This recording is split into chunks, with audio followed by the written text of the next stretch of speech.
faniriko ratoka sitraka miandova lanitra ty eny ty antany kanefa tsy izaho ireny fireo zay ny manao iaraka minota hatrany hatrany endre ny fiainana anelandray ny tompo iray fanahina era sanavoko reo asasonterany fo iranilo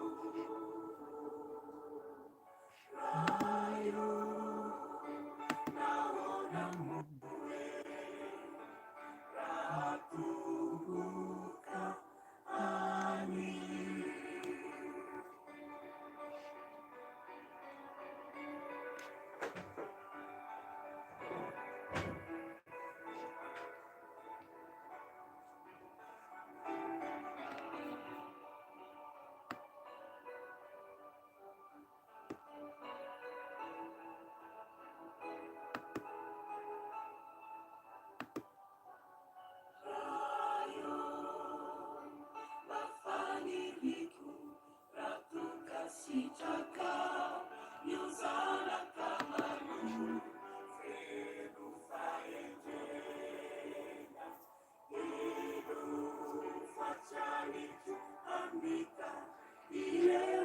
sana katsireareva anecitena endre ny fiainana anelandray ny tompo iray fanahira era sanavoko reo asasoteray ny iranilo rayo naona moe ratubuka ani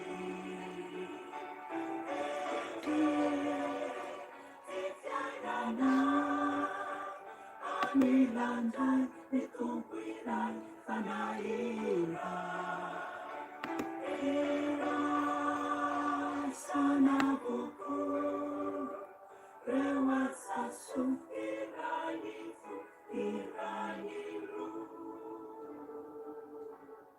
rayo naona moe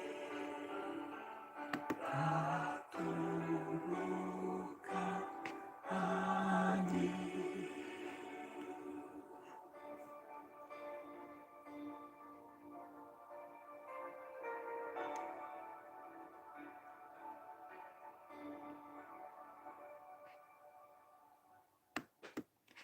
Alleluia.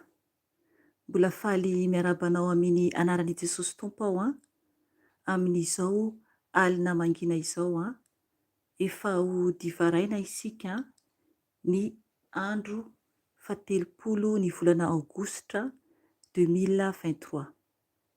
Ry ava-malala amin'ny Tompo, anio isika dia hibebaka amin'Andriamanitra natonantsika anazy ny momba antsika tsiraray avy hoe tena sampany marina eo amin'ny Jesosy ve isika. Jesosy no voaloboka dia isika ve tena sampany marina eo amin'ny Jesosy Tompo. Izay zany no fanontaniana mipetraka amintsika tsiraray avy anio.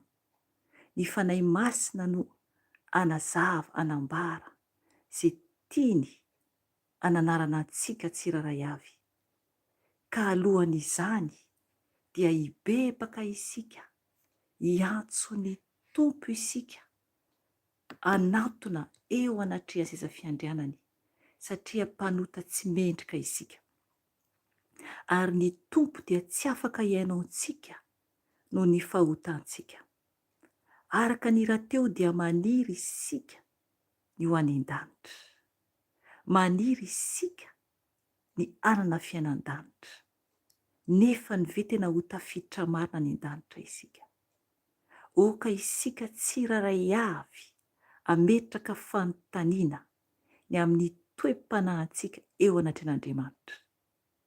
Raha mandinika ny fiainanao ianao amin'izao ora sy fotoana izao, na oviana no enonao izao vavaka fibebahana sy fampaherezana izao, dia ahoana ny fahatsapanao, ny toe-panahinao eo anatren'Andriamanitra. Iny hira izay nonontsika teo iny dia raha antsika malala tsara fa haintsika tsara antsika gasy, ho an'izay mahay ny hira moa izany, fa tena ho tafiditra lanitra tokoa ve isika tompoko. Mila isika mametraka fanontaniana fa nirintsika ny andova lanitra zany ny hira.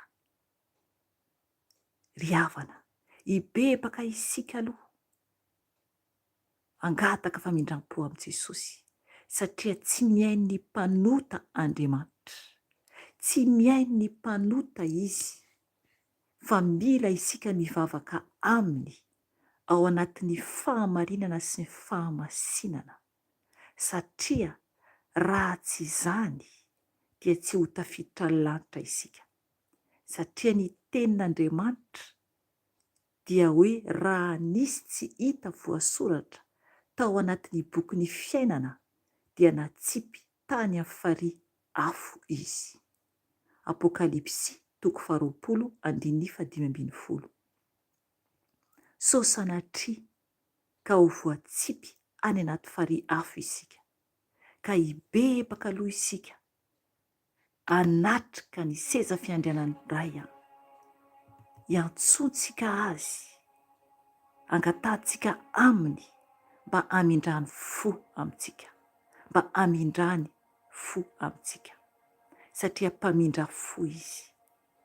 Mpamindra fo izy raha tena mibebaka marina ny amin'ny fahotantsika isika. Enao malala ny fahotanao tompoko, za tsy mahafantatra. Za koa malala ny fahotako, ary ny toetrantsika tsiraray avy dia tsisy miafina eo anatren'Andriamanitra iray, tsisy miafina fa hita miharihary eo anatrehany iray. Tsy afaka andainga isika, tsy afaka anao izay araka ny sitrapontsika isika, hoe ity ihany no ambarako aminao Jesosy, fa ity afeniko, tsy atompoko. Fantatry ny tompo avokoa ny miafina rehetra, ka andohalika isika ho antsika izay afaka mandohalika. Raha tsy afaka mandohalika ianao, raha tsy salama ianao, dia ny tompo amindra fo aminao. Raha efa antitra ianao ka tsy afaka mandohalika intsony, ny tompo amindra fo aminao. Ary raha ohatra koa hoe ny tongotrao ohatra tapatongotra ianao ka tsy afaka mandohalika, dia ny tompo amindra fo aminao, satria araka ny tenin'Andriamanitra dia ny lohalika rehetra, ny lohalika rehetra dia mandohalika eo anatren'Andriamanitra, eo anatren'Andriamanitra.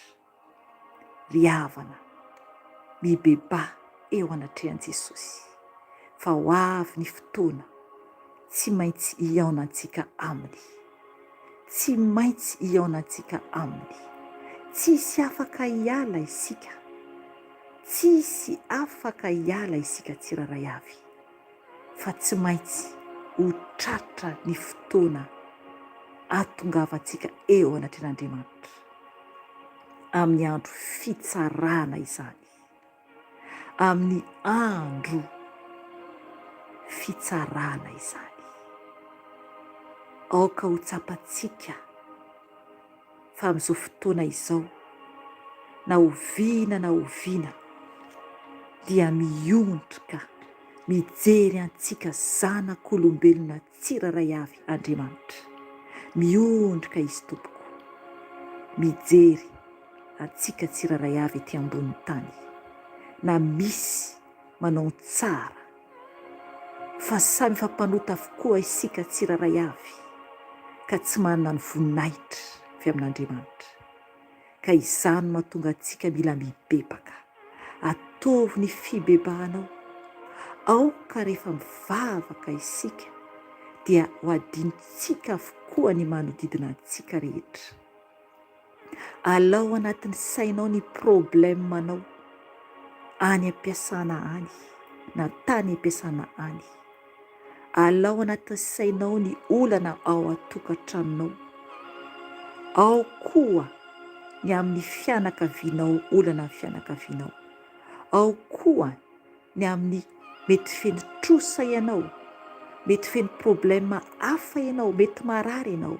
Jesosy afaka amahy izany rehetra izany, afaka amahy izany rehetra izany izy raha tena mitady azy amin'ny fonao manontolo ianao, raha tena mitady azy amin'ny fonao manontolo ianao, ary raha petraka eo atongotrany ny entana mavesatra izay entinao, satria izay ny andrasan'i Jesosy dia ny fahotantsika izany, ny faratsintsika izany no mila hoentsika eo anatrehan'i Jesosy.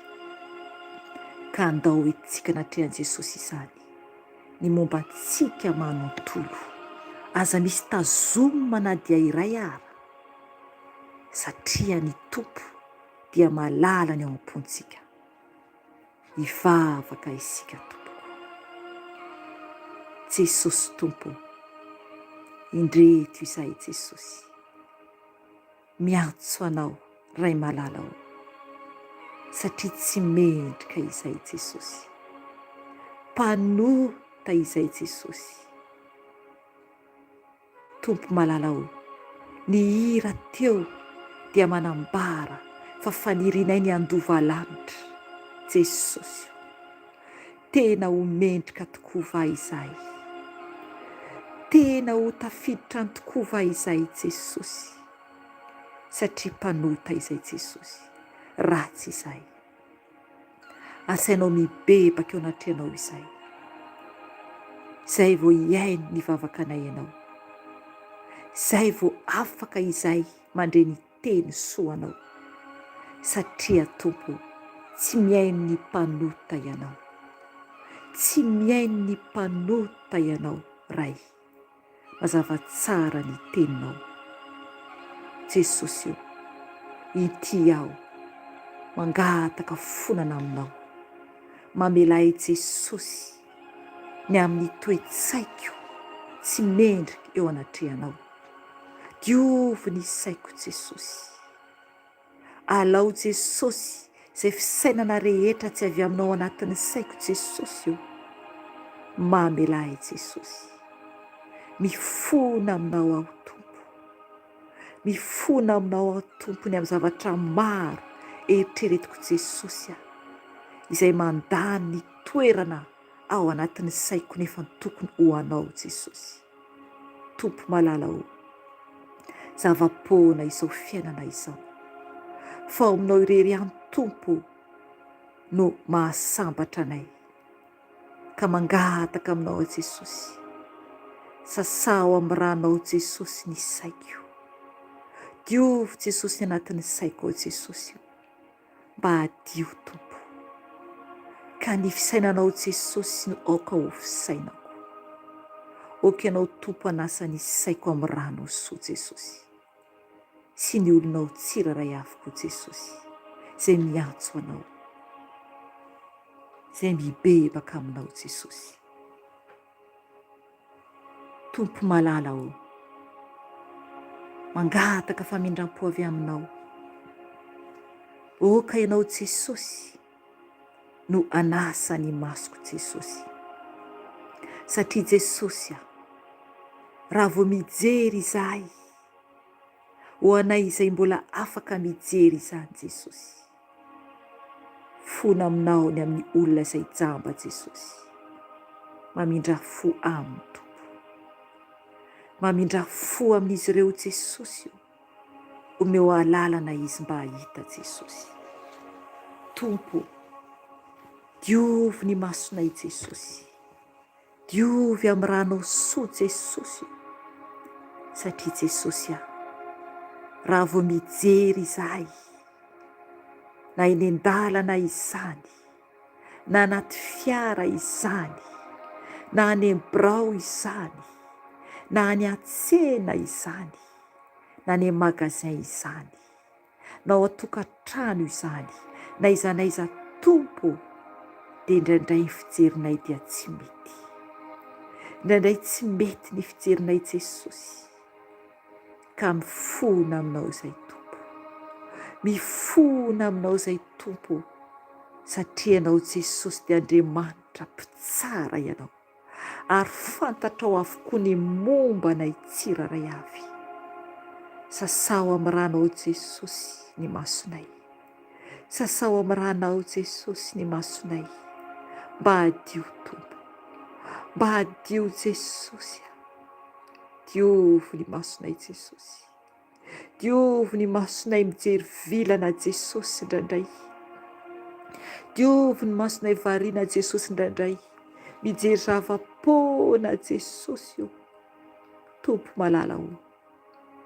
Indraindray Jesosy na olona mandalo izany, na ny magasin izany dia lany fotoana mijery zavatra ao magasin, lany fotoana eny an-tsena Jesosy, lany fotoana Jesosy resahana amin'ny olona Jesosy, tompo mangataka famindram-po avy aminao, izay tsiraray avy Jesosy, izay mifona mibebaka eto anatrehanao anio Jesosy. Na oviana tompo no hainoa ny zanakao, hibebahany aminao Jesosy, dia oky ianao Jesosy amela azy. Arovy Jesosy ny masonay, arovy Jesosy ny masonay amin'ny ratsy Jesosy. Tompo mangataka aminao Jesosy, anadio ny sofinay tompo, ny zavatra rehetra izay nyrenesinay tompo tsy araka ny sitraponao, ny teny rehetra izay maloto tompo tafiditra anatin'ny sofinay Jesosy dia mangataka ny ranao Jesosy. Diovy Jesosy ny sofinay, diovy Jesosy amin'ny ranao soa Jesosy ny sofinay. Jesosy io, enao Jesosy no mpanadio anay, ny hira zao tontolo zao Jesosy izay nandalo tanatin'ny sofinay, ny teny ratsy eny sofinay Jesosy, diovy tompo ny sofinay amin'ny ranao, diovy amin'ny ranao Jesosy ny sofinay. Jesosy io, ny vavanay, ny vavanay Jesosy io, afahanay miteny izay izahay afaka miteny, mamindra fo Jesosy amin'ireo tsy afaka miteny. Tompo malala o, sy trano lelan'izy ireo Jesosy mba afaka hiteny Jesosy io, ianao no dokotera-panasitrana tompo. Mangataka aminao Jesosy hanadio ny vavanay, mba hiteza afa-tsy ho foana tompo, mba hadio foana eo anatrehanao Jesosy.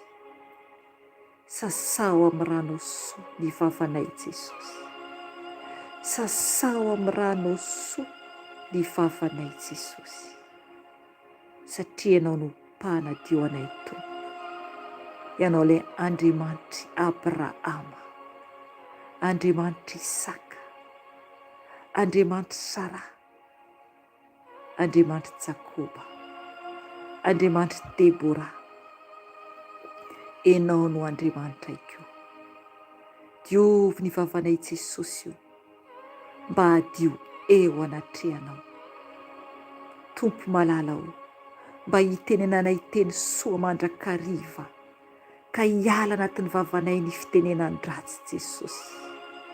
Izay mbola miteny ratsy Jesosy io, diovy ny vavan'izy ireo Jesosy, diovy ny vavan'izy ireo Jesosy, izay tsy mahatandrina ny lelan'i Jesosy fa miteniteny foana Jesosy.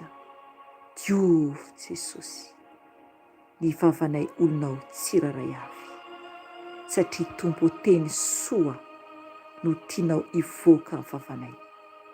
dia teny fahatsarana sy ny fahamasina.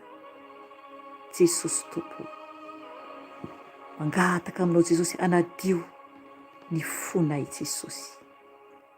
Mba adio Jesosy io, adio Jesosy mba hitoeranao tanteraka ao aminay, mba hitoeranao tanteraka Tompo ao anatin'ny fonay, satria Jesosy anao ny plasy anatin'ny fonay.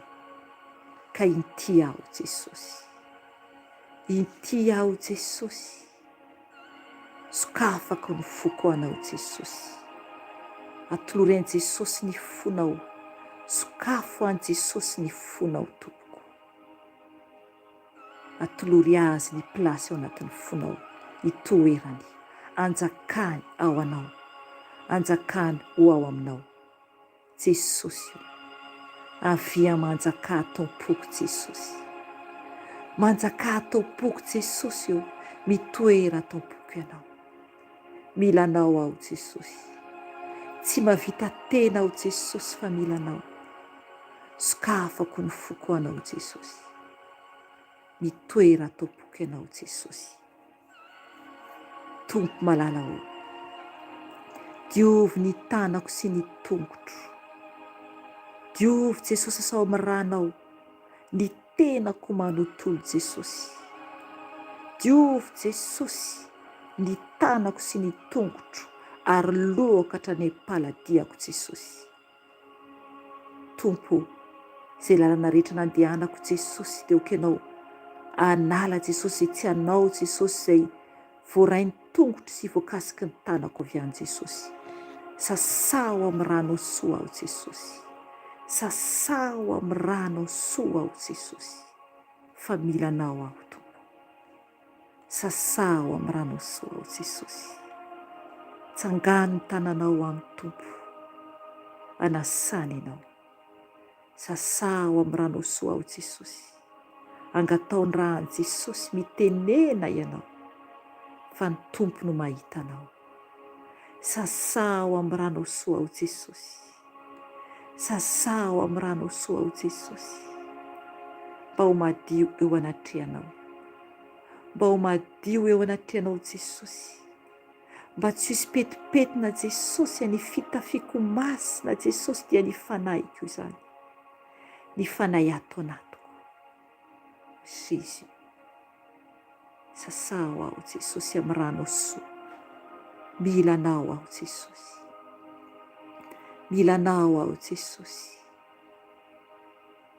Jesosy io, sotranao Tompo, mangataka ny fanahy masinao Jesosy. Oky ianao fanahy masinao no hitarika izao fotoana izao, ka ny nofinay rehetra dia angina amin'ny anaranao fanahy masina. Mitenena fanahy masina, mitenena fanahy masina, feno ianao izay, feno ianao izay fanahy masina. Milanao izay fanahy masina, milanao izay fanahy masina, milanao izay fanahy masina. Fanahy masina, tario izay, tario izay, satria ianao no mpitaridalana anay, ianao no mpampianatra anay, ianao no eto aminay fanahy masina, ianao no eto aminay fanahy masina. Ianao no hitondra anay hiakatra, ianao no hitondra anay hiakatra any amin'ny ray. Ianao no mampianatra anay mivavaka, ianao no miteny amin'ny teny izay mbola tsy hainay, tononona eo anatrehan'ny ray. Fanahy masina, feno ianao izay, feno ianao izay, feno ianao izay, feno ianao izay, feno ianao izay, feno ianao izay, feno ianao izay fanahy masina, milanao izay. Okitsika hitondram-bavaka ny ankonantsika ko. Fanahy masina, feno ianao ny tokantranoko, Fenoy anao ny tokantranoko. Fenoy anao ny tokantrano ny olonao tsiraray avy eran-tany fanahy masina. Fenoy anao. Fenoy anao fanahy masina. Jesosy io. Hoentiko anaty anao ny ankohonako. Ho anao izay manana ankohonana. Fa raha tsy manana ankohonana ianao dia eto eo amin'ny tompo izay olona tena akaiky anao. Jesosy io. Hoentiko anaty anao ny ankohonako Jesosy.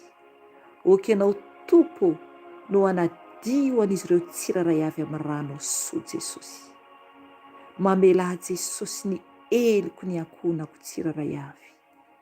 Mamela Jesosy any fahotan'izy ireo. Mivavaka ho an'izy ireo ao Jesosy. Mamela Jesosy an'izy ireo tsiraray avy Jesosy. Diovy Jesosy amin'ny rano soa Jesosy.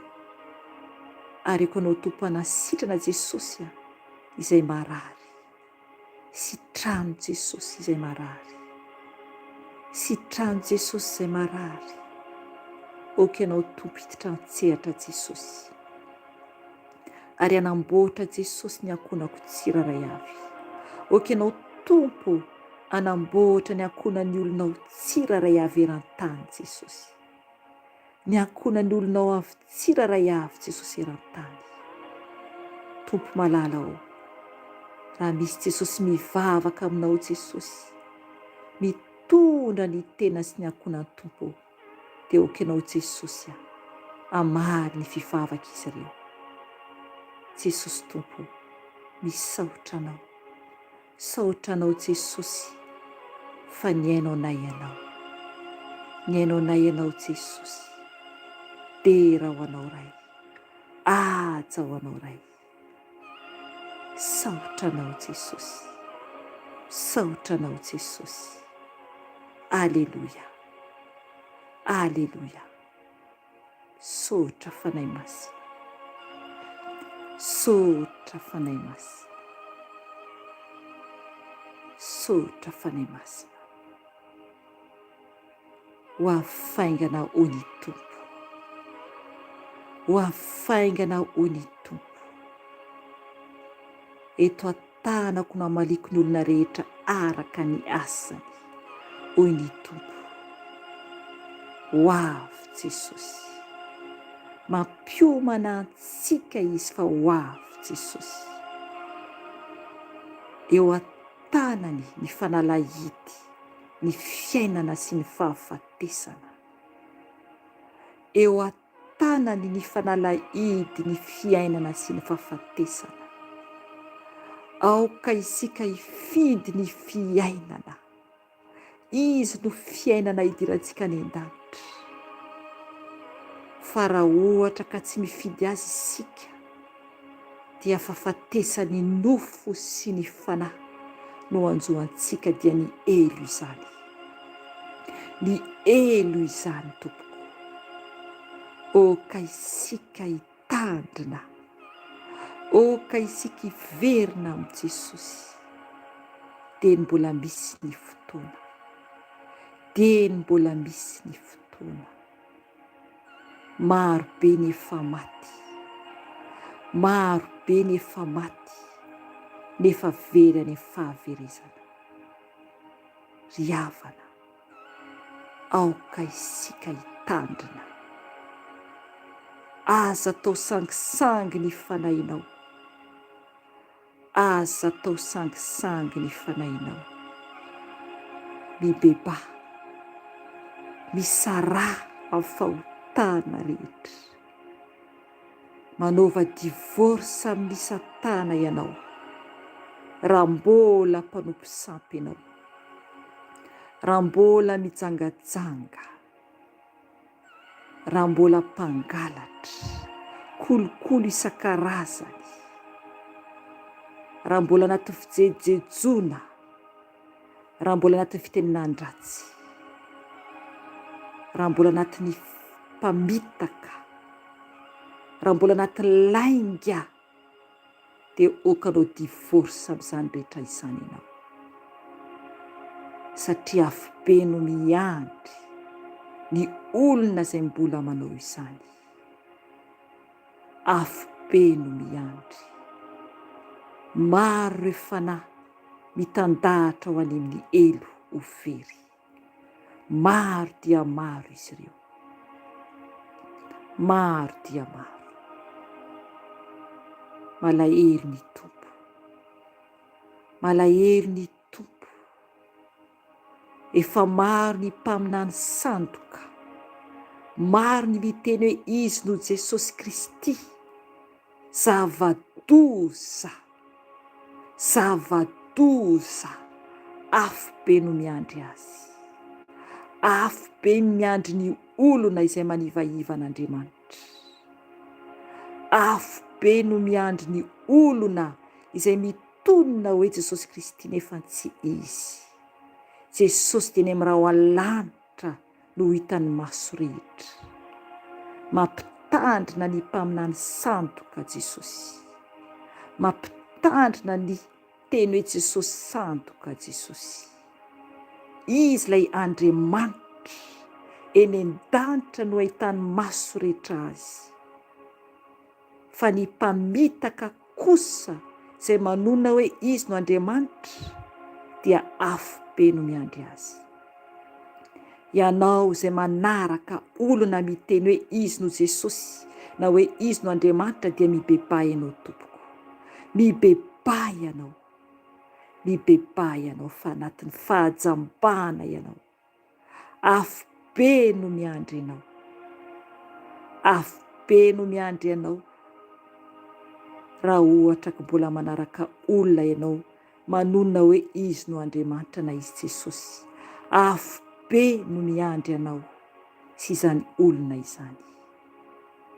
Maro ny mpaminany sandoka. Maro ny Jesosy sandoka eran-tany any Madagasikara dia misy koa. Zava-doza. Zava-doza. Voaozona. Afobe no vantany izany olona izany. Afobe. Manivaiva an'Andriamanitra. Manivaiva an'Andriamanitra. Eny amin'ny raha lanitra ny tompo no hitany maso rehetra. Eny amin'ny raha lanitra no hitany maso rehetra. Rehefa ho avy izy ampiakatra ny olony. Ampiakatra ny olony. Sotranao fanahy maso. Sotranao fanahy maso. Kely sady ho avy ny tompo. Sotra Jesosy. Sotra Jesosy. Ny amin'ny teny nomenao anay avy amin'ny alalanao fanahy masina mahery. Sotra fanahy maso. Sotra fanahy maso. Ho avy aho amaly. Amaly ny olona rehetra araka ny asany hoy ny tompo. Araka ny asany. Araka ny asany. Inona tompoko no asa taonao ho an'ny tompo? Sao dia ny tenanao foana no fantatrao. Mila mitandrina isika tompoko. Mila mitandrina isika tompoko. Misaotra Jesosy. Misaotra fanahy masonao. Alleluia. Amen.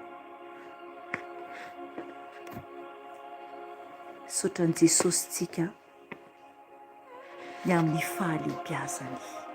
Sorantsika koa ny fanahy masina ny amin'ny teny fampitandremana izay nambarany tamintsika. Izy no miasa ary tsy misy ny ahasakana. Rehefa miasa ny tompo dia tsy misy ny ahasakana an'izany. Ry havana tonga ny fotoana zao andraisantsika ny tenin'Andriamanitra. Azahoantsika fampaherezana dia horaisintsika ny tenin'Andriamanitra ao amin'ny bokyny Jaona 5:10. Afaka raisinao ny baibolinao raha misy baiboly eo anilanao.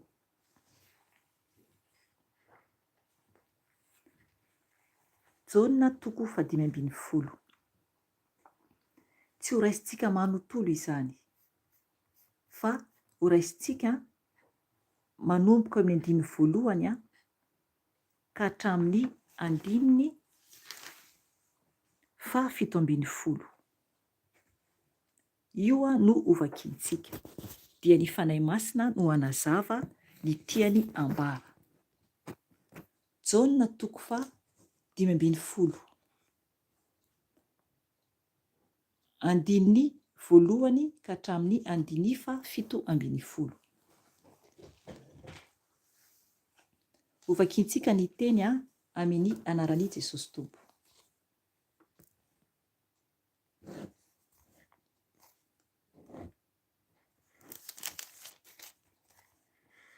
Izao no tena voaloboka, ary ny raiko no mpamboly. Ny sampany rehetra eo amiko izay tsy mamoa dia esoriny, fa ny sampany rehetra izay mamoa kosa dia dioviny mba hamoa bebe kokoa. Efa madio rahateo ianareo noho ny teniko izay nolazaiko taminareo. Tomoera ao amiko, ary izao ao aminareo. Tahaka ny sampany tsy mahay mamoa ho azy, raha tsy mitoetra amin'ny voaloboka izy, dia toy izany koa ianareo raha tsy mitoetra ao amiko. Izao no voaloboka, ianareo no sampany. Izay mitoetra ao amiko, ary izao ao aminy, dia mamoa be izy, fa raha misaraka amiko kosa ianareo, dia tsy mahay manao na inona na inona.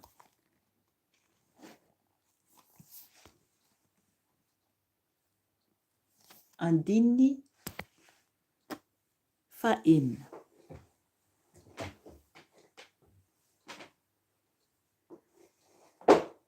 Azafady tompoko. Andininy 4. Raha misy tsy mitoetra ao amiko, dia ariana eny ivelany tahaka ny sampany izy ka malazo, ary angonina izy ka atsipy ao amin'ny afo dia omay. Raha mitoetra ao amiko ianareo, ka mitoetra ao anatinareo ny teniko, dia angatao izay tianareo na inona fa ho tonga aminareo izany. Izany no ankalazana ny raiko mba amoazanareo be ka ho tonga mpianatro ianareo. Tahaka ny nitiavany iray ahy no ny nitiavako anareo. Tomoera amin'ny fitiavako ianareo. Raha mitandrina ny didiko ianareo, dia hitoetra amin'ny fitiavako, tahaka ny nitandremako ny didiny raiko, sy ny hitoerako amin'ny fitiavany. Izany zavatra izany dia efa nolazaiko taminareo, mba ho ao aminareo ny fifaliako, ka ho feno ny fifalinareo. Izao no didiko, dia ny mba hifankatiavanareo, tahaka ny nitiavako anareo. Tsy misy manana fitiavana lehibe noho izao, dia ny manolotra ny ainy hamonjy ny sakaizany. Ianareo no sakaizako raha manao araka izay andidiako anareo. Tsy ataoko hoe mpanompo intsony ianareo, fa ny mpanompo dia tsy mahalala izay ataony tompony. Fa nataoko hoe sakaiza ianareo, satria izay rehetra reko tamin'ny raiko no nambarako taminareo. Tsy ianareo no nifidy ahy, fa izaho no nifidy anareo. Ka nanendry anareo mba handeha sy hamoa, ary mba ahareta ny vokatrareo, mba omeny iray anareo izay rehetra angatainareo amin'ny anarako na inona. Izany zavatra izany no andidiako anareo, mba hifankatiavanareo. Amen.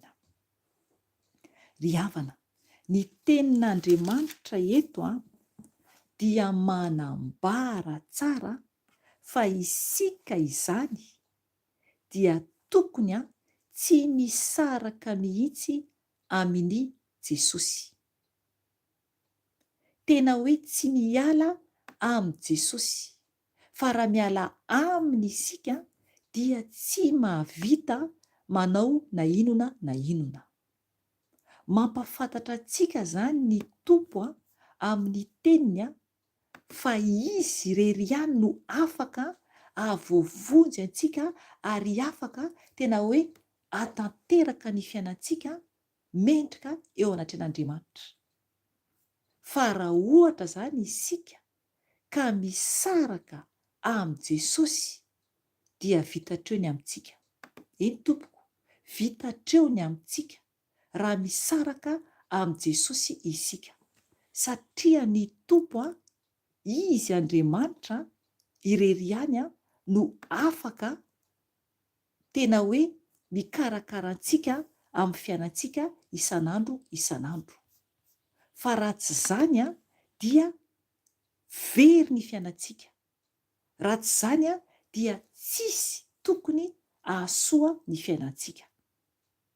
Ry havana, tiantsika ny Tompo ary maminy isika. Izay no mahatonga azy miantso antsika foana. Miantso antsika foana mba tena ho mendrika eo anatrehany isika. Ny fitiavan'ny Tompo izy irery ihany no afaka hoe ikarakara ny fiainantsika.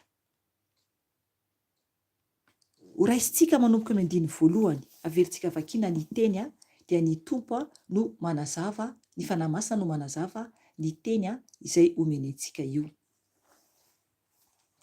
Ho vakiko ny 1 dia izay atsahatry ny fanahy masina zany no raisintsika. Ho vakiko amin'ny anaran'i Jesosy Tompo. Izao no tena voaloboka ary ny raiko no mpamboly. Ny sampany rehetra eo amiko izay tsy mamoa dia esorina. Fa ny sampany rehetra izay mamoa kosa dia diovina mba hamoa bebe kokoa. Amen. Ry havana, manambara izany fa ny tenin'Andriamanitra dia manambara fa i Jesosy no tena voaloboka. Efa haintsika mihitsy io tenin'Andriamanitra io, fa ny zavatra miseho rehefa mamaky azy sika dia raisintsika maivana be tenin'Andriamanitra. Nefany ny teniny dia tena tokony hoe ho raisintsika tena hoe fananarana ho antsika ary tena hoe hitandremantsika zany.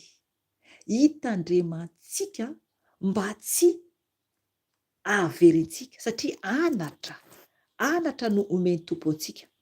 Mananatra antsika izy amin'ny fiainantsika. Dia otosantsika ny teny ary dia miteny kosa ny Tompo hoe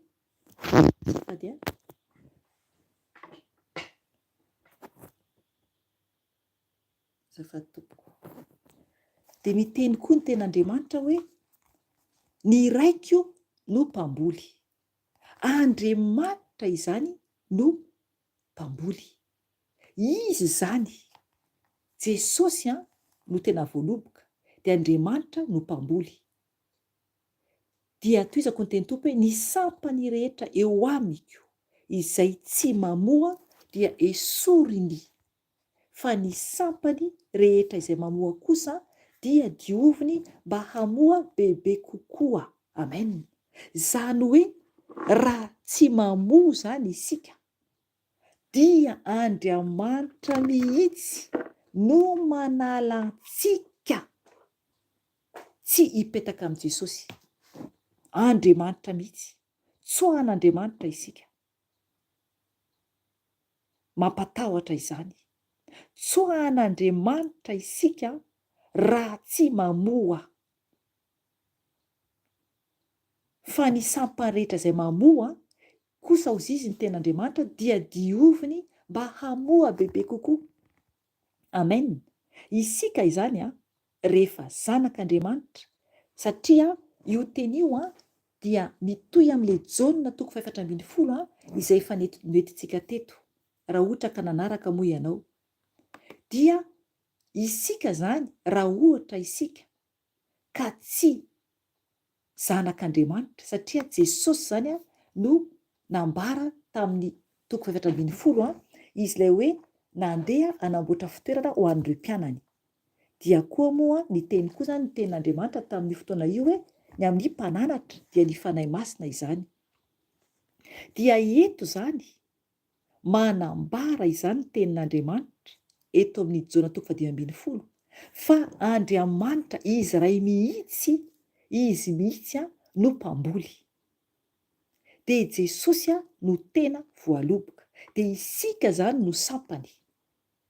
Isika sampany dia tokony tsy hisaratsaraka amin'ny Jesosy.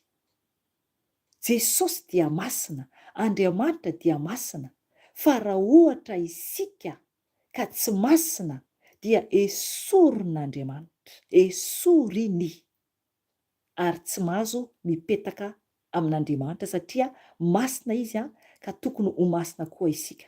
Zay ny tenin'Andriamanitra koa zay. 3 toizako ny teny Tompo. Efa mahadio raha teo ianareo noho ny teniko izay nolazaiko taminareo. Tomoera ao amiko ary izao ao aminareo.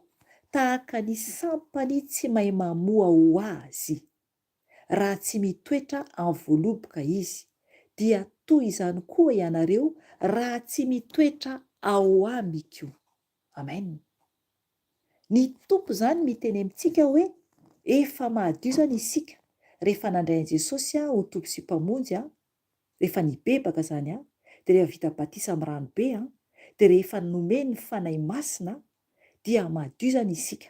Dia tokony isika izany tena hoe manaraka tsara izay tenenin'ny Tompo, mankatoa tsara ny teniny, manao izay sitrapony fa tsy sitrapontsika, satria no ny teniny no na avovonjy antsika, no na sampany antsika eo amin'ny Jesosy. Dia miteny amintsika ny Tompo hoe tomoera ao amiko ary izao ao aminareo.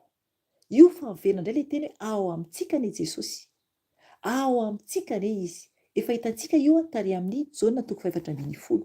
Tsy maintsy zany isika masina zay vao hitoetra ao anatintsika Jesosy. Tsy hitoetra ao anatintsika mihitsy ny Tompo raha maloto ny fitondram-piainantsika, ary alàn'Andriamanitra isika raha ohatra ka maloto. Tsy mitoetra ao anatintsika mihitsy ny Tompo sy ny fanahy masina raha maloto isika. Jesosy miteny amintsika hoe tomoera ao amiko ary izao ao aminareo. Mila zany isika tena hoe mitoetra manaraka ny tiany Jesosy fa tsy ny tiantsika akory, izay izy vao tonga ao anatintsika. Tahaka ny sampany tsy mahay mamoa ho azy.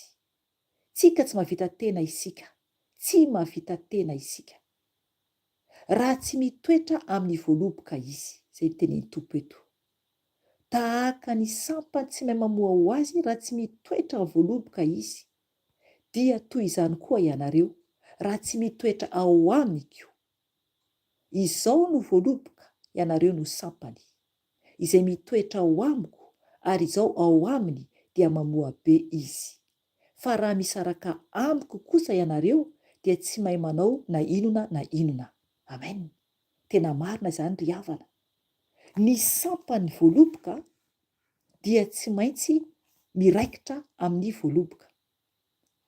Satria raha tsy mipetaka amin'ny voaloboka ny sampany, dia latsaka iny dia omaina, dia simba tanteraka. Na ny voaloboka tena izy ary, raha sendra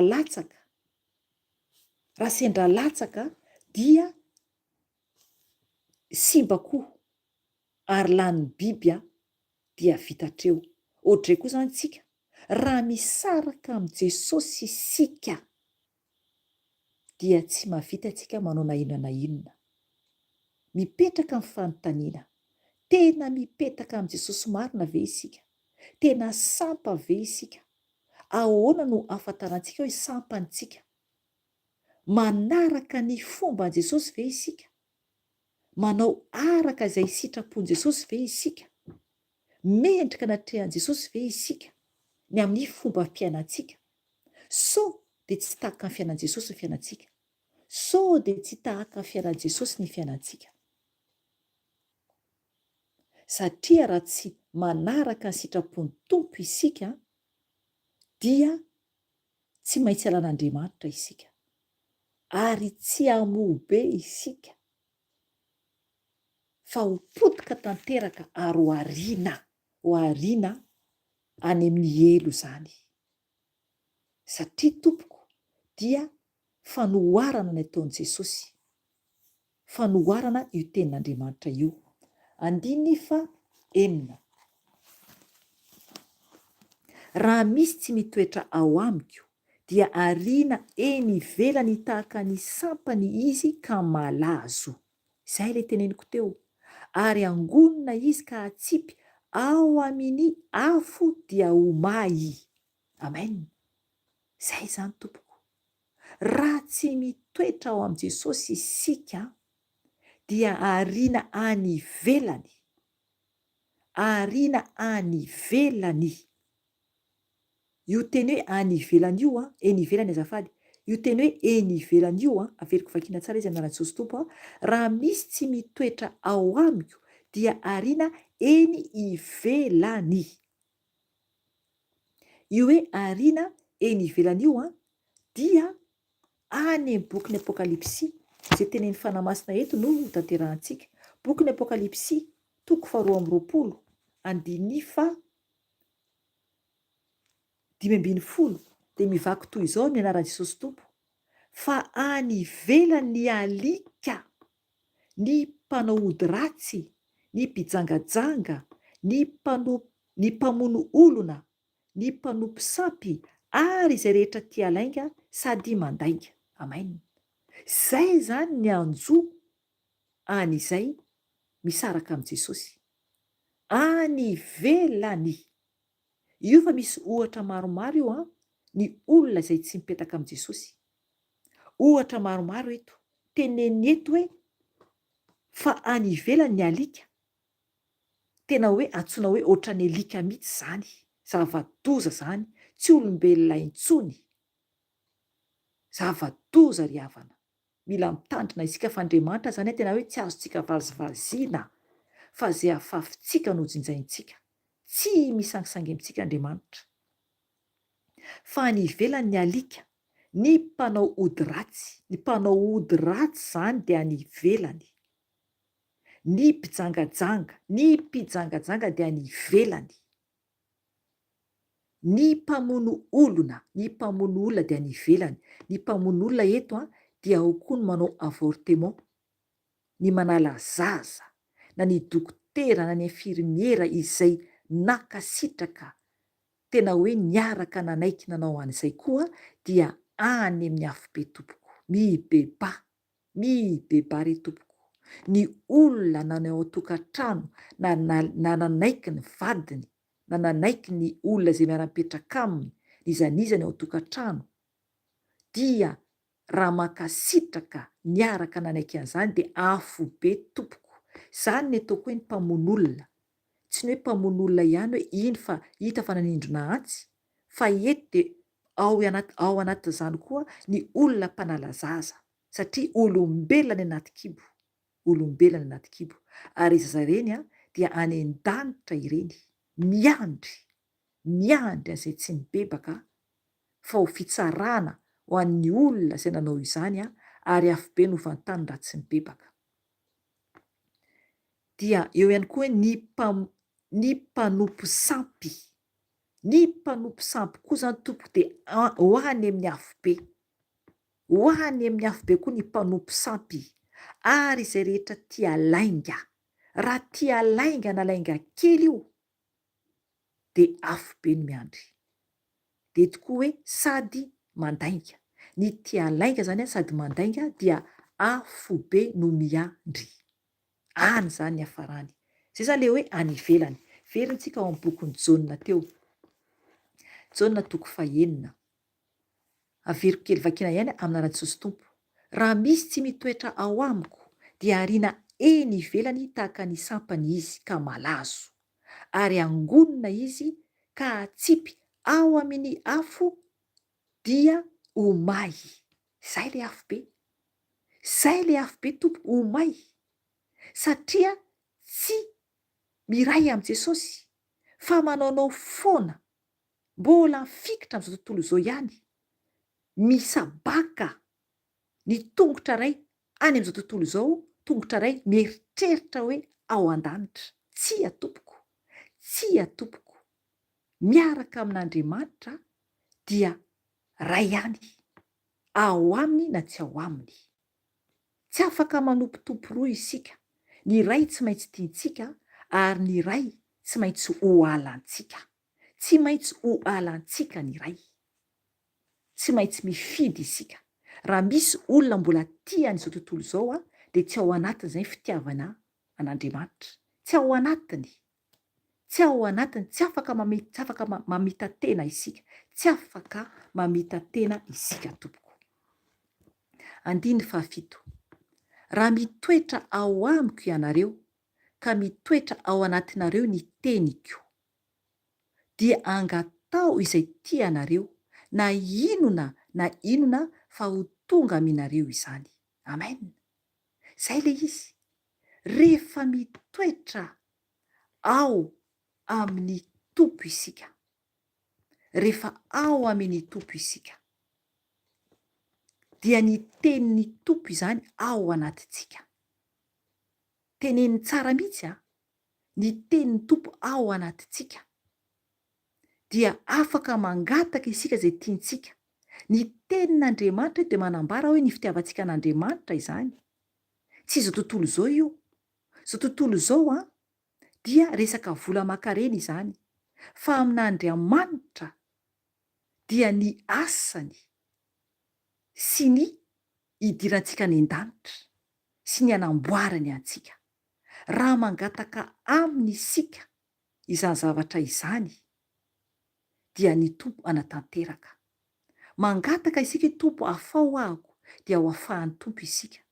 Fa raha ohatra isika ka hoe angataka zavatra hafa n'izao zavatra ny tany izao dia aza mieritreritra hoe ahoana raha za tsy mahazo an'ity nefany ny Tompo miteny hoe mangataka dia azo. Oka ho fantatsika tsara ny fiainan'i Jesosy tety ambonin'ny tany. Izay fiainana izay no tokony ho hitantsika ho modely. Fa Jesosy tsy nanana hoe iny izy hoe anana an'izao na hoe hividy an'izao na hividy an'izao. Tsotra ny fiainan'i Jesosy. Akanjo ray tsy zaitra nanaovany. Ary kapa sandalina nanaovany. Nanetry tena ny Tompo. Dia isika ve Tompoka eritreritra hoe iny fa ahazo Ferrari ako. Ameo Ferrari Jesosy. Na hoe ameo trano be mezinezina Jesosy. Ho an'ny ankohonako. Ho anahako na omeo 4x4 rahako. Ry havana.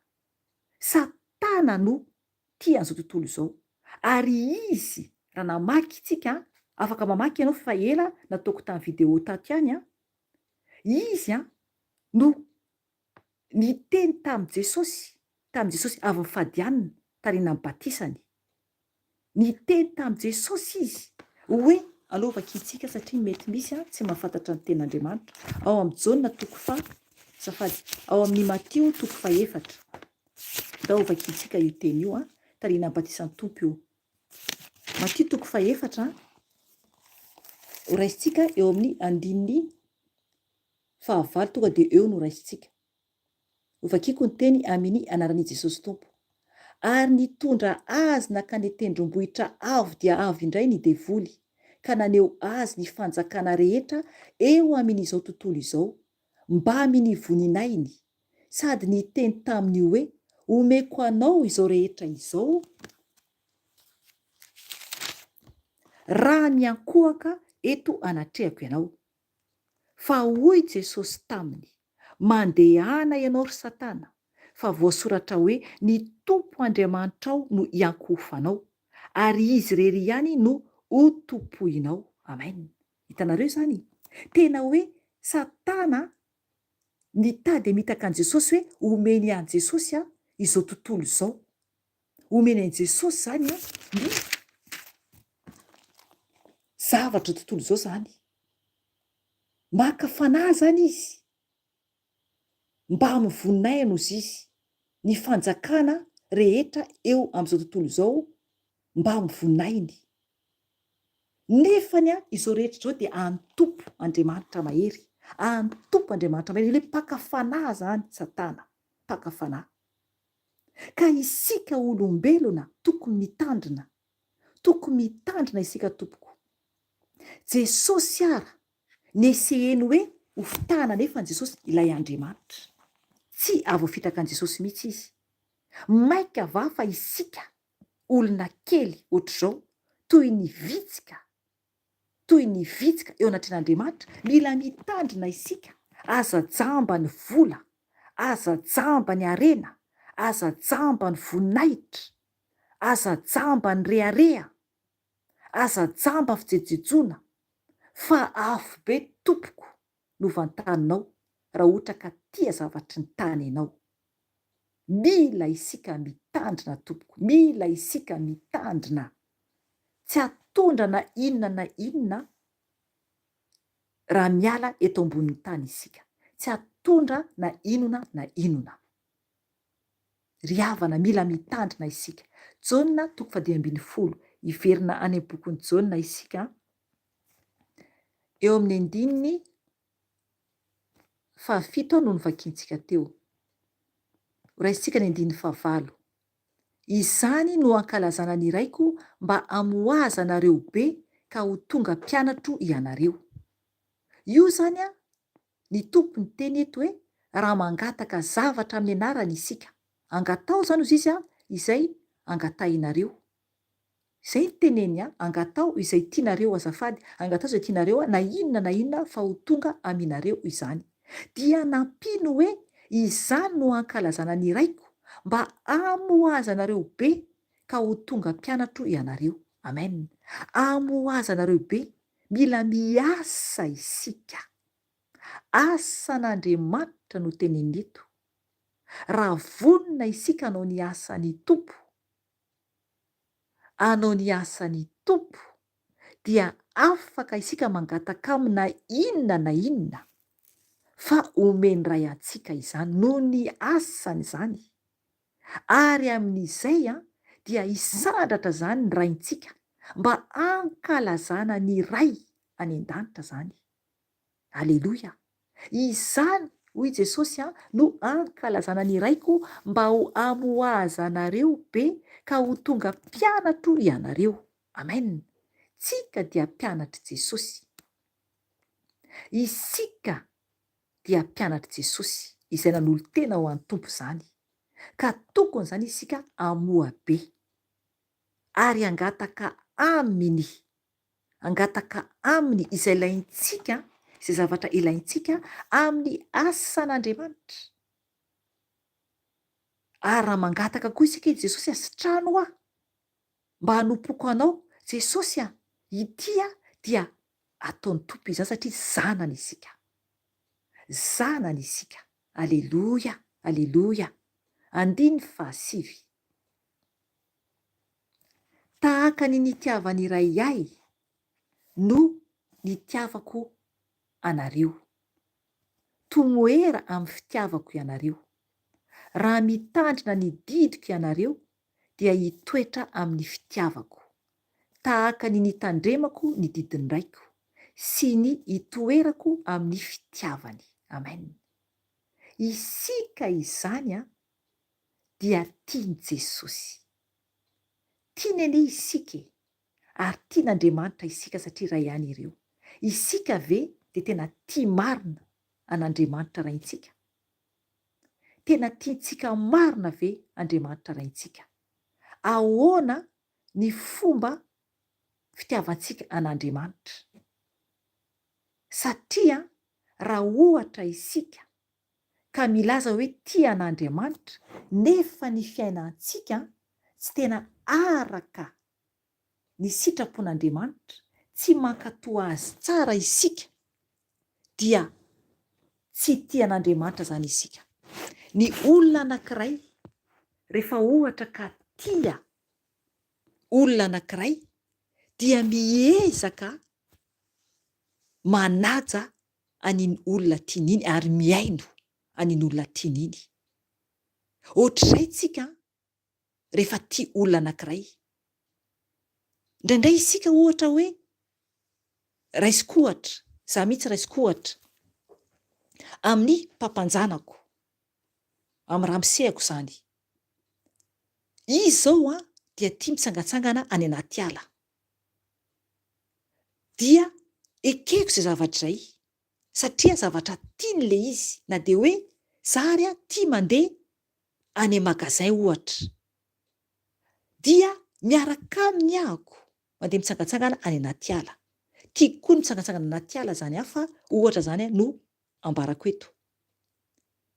Ary zavatra anankiray koa izy fantatro tsara fa tsy tiany ny mandeha makany magasin manao course, mandeha miantsena, fa noho ny avy amin'ny fitiavany dia manaraka izy. Zay zany le izy. Tsika zany tokony hodraikontsika amin'i Jesosy. Tiantsika ny Tompo. Dia ny fitiavantsika ny Tompo no tokony anajantsika azy ary ankatoavantsika azy satria raintsika izy. Raintsika izy. Mazava tsara ny tenin'Andriamanitra eto. Dia tokony manaja azy tanteraka isika.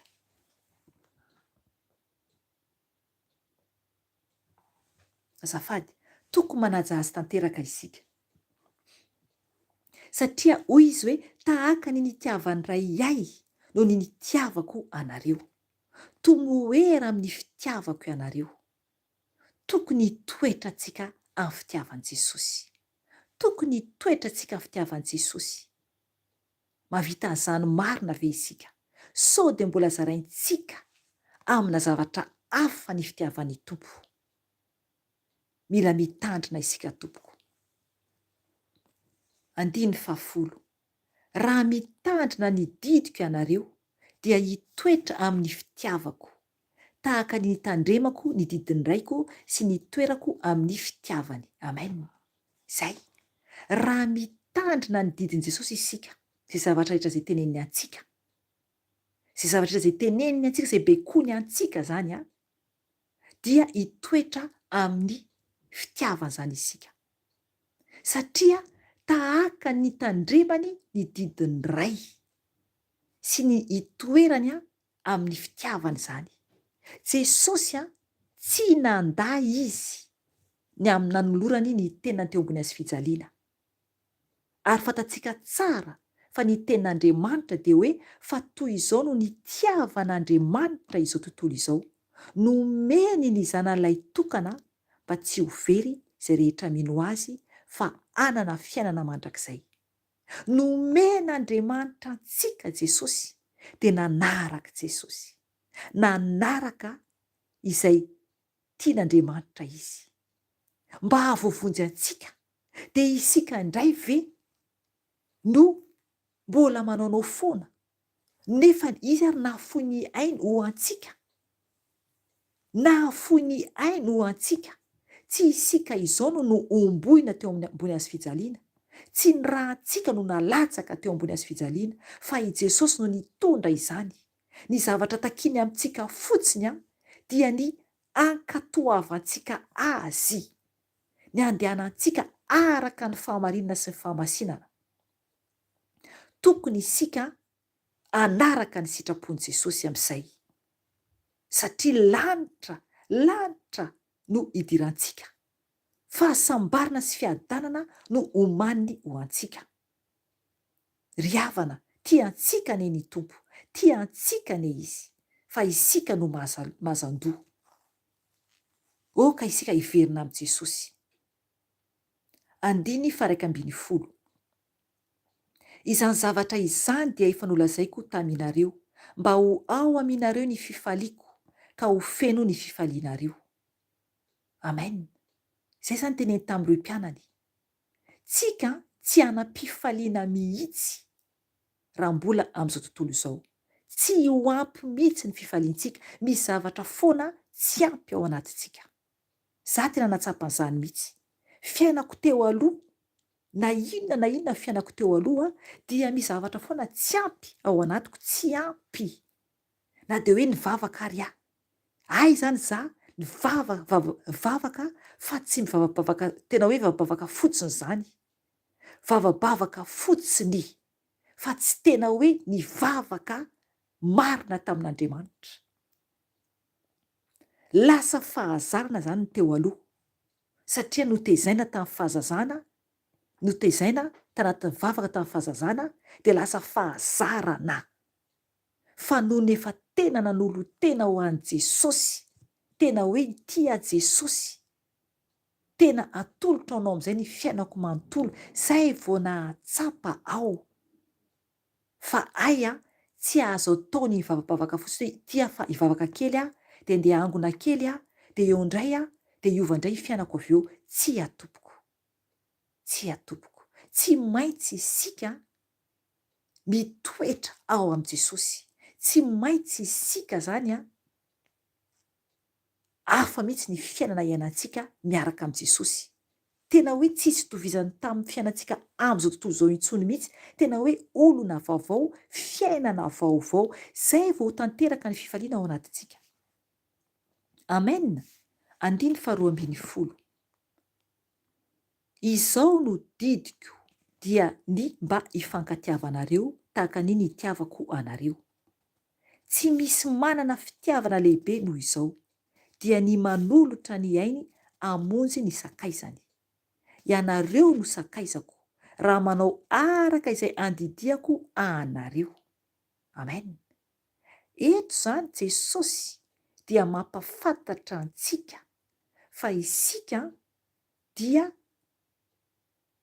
tsy azo tsika atao ny hoe manaiky anahy foana Jesosy nanao an'izao na tsy nanao an'izao ako.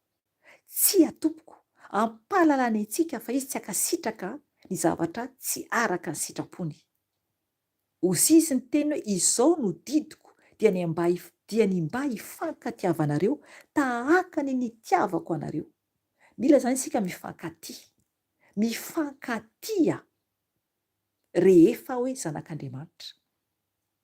Firifiry ny mpivavaka miady. Firifiry ny fiangonana tsy mifankahazo. Ao ny fifosana, ao ny resaka foana ambadika sy ambadika, ao ny fangalaram-bola, ao ny fiatsaram-belatsia. Tsy ekeny tompo izany, tsy eken'Andriamanitra izany. Didy mihitsy no omeny eto dia ny mba hifankatiavantsika.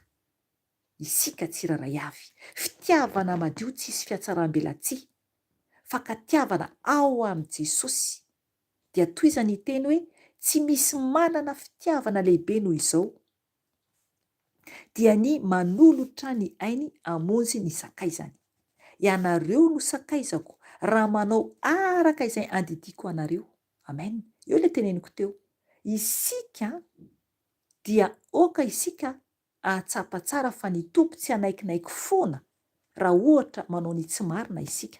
Tsy maintsy isika manatanteraka ny didiny. Satria teneny tsara hoe raha manao araka izay andidiko anareo izy. Isika zany no sakaizany. Raha manao araka izay andidiany antsika isika. Izay vao tanteraka zany eo anatrehan'i Jesosy hoe zanak'Andriamanitra isika. Tsy maintsy isika izany mankatoy ny didin'i Jesosy. Izay isika vao lasa sakaizan'i Jesosy, zanak'Andriamanitra zany. 5:10 azafady. Tsy ataoko hoe mpanompo intsony ianareo, fa ny mpanompo dia tsy mahalala izay ataony tompony.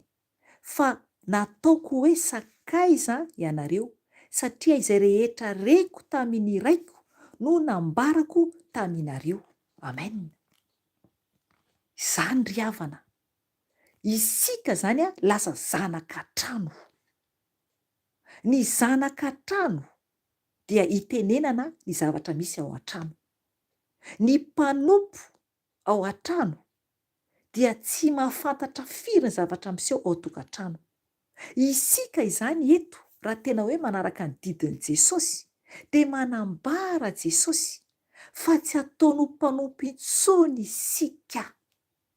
Satria ny mpanompo ny tenin'ny tompo dia tsy malala izay ataony tompony. Fa nataoko ho sakaiza ianareo, satria izay rehetra reko tamin'ny raiko no nambarako taminareo. Amen. Izay ilay hoe zanaka trano. Ny ray mihitsy any an-danitra, izy ny teniny avy any no voaraintsika. Io ilay fanahy masina miteny, satria fa lasa tsy iny Jesosy. Dia ny fanahy masina no miteny, ary manambara mihitsy ny fanahy masina ao amin'ny Jaona 4:12, fa izay rehetra reny avy any amin'ny ray zany dia ambarany. Izany hoe tsy teny ho azy izy. Izay ny ao amin'ny Jaona 4:12. Aleo vakiantsika ndray satria manamarina matsy ny tenin'ny tompo ka tsara ho voaray tsara ilay tia ny fanahy masina ambara. Jaona 4:12 eo ambadika eo ihany dia ho vakiantsika eo amin'ny andininy raso azy reko ilay verset. Jaona 4:12 eo amin'ny andininy 7:10. Aleo atombotsika amin'ny 2:12. Vakiko amin'ny anaran'i Jesosy Tompo. Mbola manana zavatra maro ho lazaina aminareo aho. Jesosy zany no miteny eto nefa tsy zakanareo izany ankehitriny. Fa rehefa tonga ny fanahin'ny fahamarinana, dia izy no hitari-dalana anareo ho amin'ny marina rehetra. Tsy hiteny avy amin'ny fahefany tenany izy, fa izay ho reny dia ho lazainy avokoa. Ary ny zavatra ho avy aza dia hambarany aminareo. Amen. Eo zany ilay teneniko teo hoe avany amin'ny ray mihitsy izy no mahare teny, ny fanahy masina. Ny teny eniny avy any amin'Andriamanitra no ambarany amintsika. Izay ilay hoe isika zany lasa zanaka an-trano. Aleluia, aleluia. Lasa zanak'Andriamanitra isika fa tsy mpanompo intsony. Tena lasa zanak'Andriamanitra isika. Satria ny olona mpanompo dia olona mbola hoe iraina. Fa isika zany manao ny asan'ny raintsika zany tsika izao. Manao ny asan'ny raintsika isika izao. Raha ohatra mpanompon'Andriamanitra ianao. Raha ohatra miverina amin'i Jesosy ianao, dia oka ho fantatrao fa karakara ny tranonao ho any an-danitra ny ianao tompoko. Anamboatra ny tranonao hodianao any amin'ny ray malala, any ny fiainantsika any an-danitra.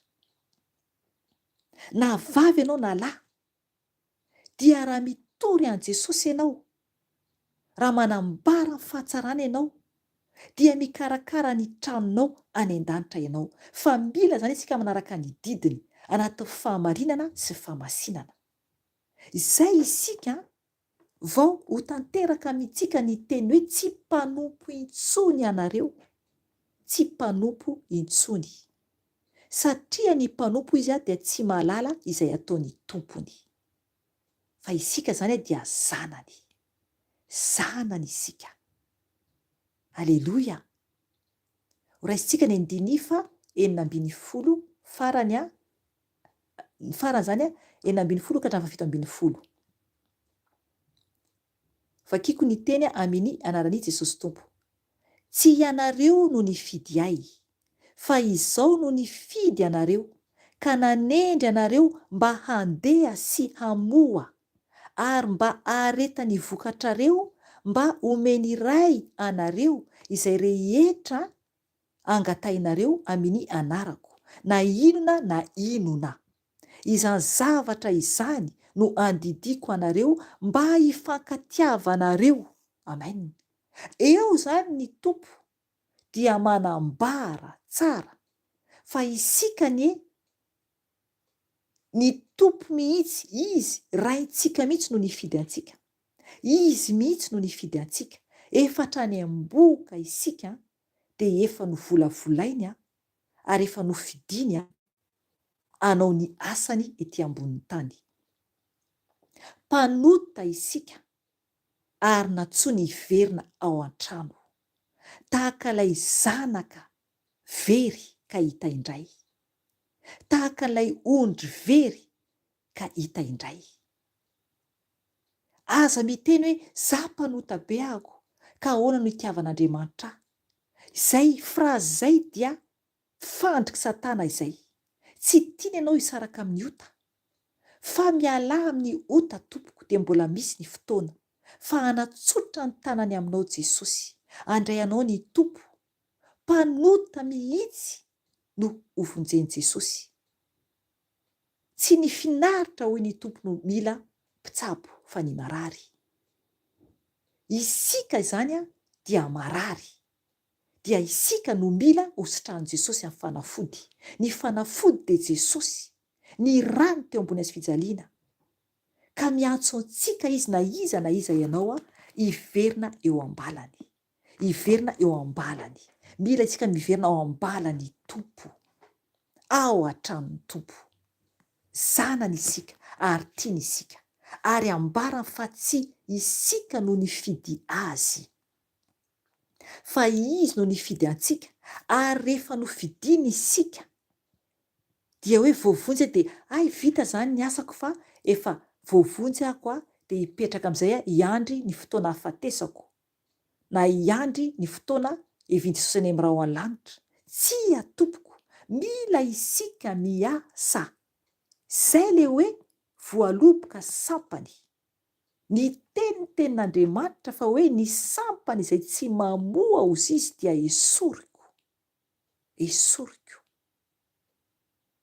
Mila zany isika mamoa bebe kokoa.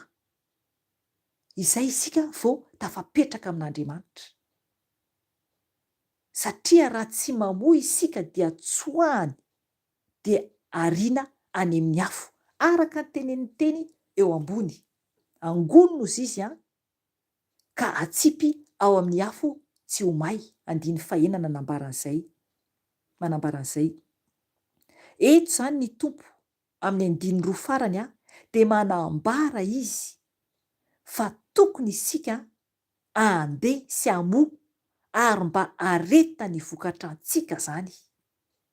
Amin'izay omeny ray antsika izay rehetra angatahintsika amin'ny anaran'i Jesosy zany. Angatahintsika amin'ny anaran'i Jesosy. Araka teneniko teo hoe ny amin'ny asany, ny amin'ny izay tian'Andriamanitra ao ataontsika no angatahintsika, fa tsy koa izao tontolo izao. Dia amin'izay ny tompo hanome antsika, omeny antsika io, satria araka ny teneniny hoe izany no ankalazana ny iraiko mba hamoazanareo be ka ho tonga mpianatro ianareo. Ankalazana mihitsy ny iray rehefa manao ny asany isika, dia omeny ray antsika izay angatahantsika ho an'ny asany, ho an'ny asany, satria mila vokatra ny ray, mila vokatra ny ray tsika, dia mila isika manao ny asan'Andriamanitra. Amen. 10:10 farany izany zavatra izany no andidiko anareo mba hifankatiavanareo. Amen. Mila isika tompoko mifankatia, satria raha tsy manam-pitiavana isika dia tsy ho tafiditra ny lanitra, satria Andriamanitra dia fitiavana. Mila isika mibebaka, mila isika miova, mila isika manatona an'Andriamanitra ary tena manaika ho entin'Andriamanitra ny fiainantsika. Fa raha tsy zany dia tsy ho tafiditra ny lanitra isika.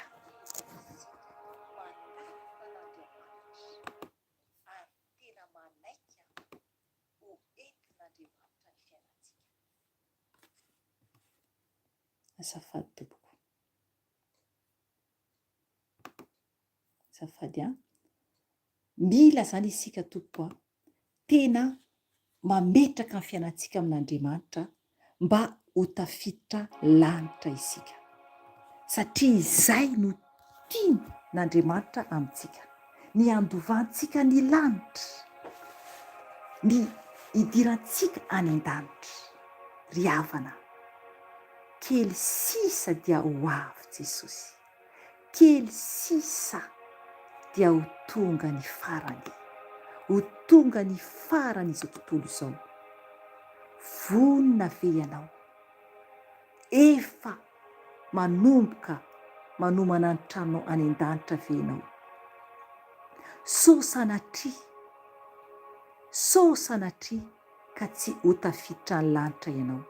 Sao sanatria ka ho esorin'Andriamanitra ka ho ariana any amin'ny elo. Miverena tompoko amin'i Jesosy fa mbola misy ny fotoana, mbola misy ny fotoana ahafahantsika mibebaka. Tiantsika ny tompo. Ry havana, izay ny anio. Mahereza tompoko. Mibeba, hovay, ny famindra. Fa kely sa dia ho avy ny fotoana eo anatsika amin'Andriamanitra iray. Izay ny anio. Raha mbola misy ny fotoana dia mbola verina eto ihany aho raha sitrapon'i Jesosy tompo. Mahereza tompoko. Tahian Jesosy daholo dia amin'ny manaraka indray veloma tompoko. Amen.